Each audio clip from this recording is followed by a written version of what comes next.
అక్షయ్ వాళ్ళైతే ఇంటికి పెయింటర్ని పిలుస్తారు. ఇక అతనైతే ఆ పెయింట్ చూసి, అవునండి ఈ పెయింట్ వేసింది నేనే, ఈ పెయింట్ కొన్న అమ్మాయి కూడా నాకు తెలుసు అని చెప్పి అంటూ ఉంటాడు. అది విని ఇంట్లో వాళ్ళందరూ కూడా ఒక్కసారిగా షాక్ అయిపోతారు. ఇక అక్కడ ఉన్న అవని అయితే ఆ పెయింటింగ్ కొన్న అమ్మాయి ఎక్కడుందో మీరు చెప్పగలరా, ఆ అమ్మాయి పేరు స్వాతి కదా అని చెప్పి అంటూ ఉంటాడు.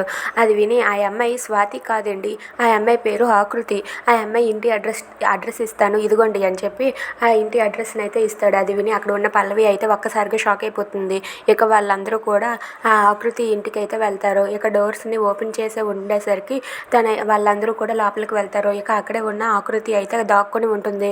దాక్కుని ఉండగా ఇంతలో అక్కడ కమల్కి ఆకృతి కనిపిస్తుంది. అన్నయ్య ఇదిగోండి ఇక్కడే ఉంది అమ్మాయి అని చెప్పి పట్టుకోబోతారు. ఇక పట్టుకోబోతూ ఉంటే తనైతే తప్పించుకొని పరిగెత్తి పారిపోతుంది.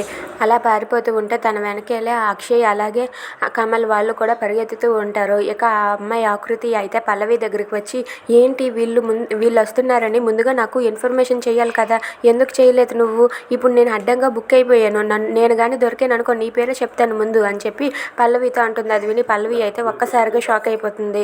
ఇక అక్కడ ఉన్న అక్షయ్ అలాగే అవని వాళ్ళైతే పరిగెత్తుకుంటూ వచ్చి చూసేసరికి ఆ అమ్మాయి ఆ పల్లవితో మాట్లాడడం చూసి అక్షయ్ అయితే ఒక్కసారిగా షాక్ అయిపోతాడు. ఏంటి పల్లవి కుట్ర ఇదంతా అని చెప్పి అక్షయ్ అయితే అనుకుంటూ ఉంటాడు.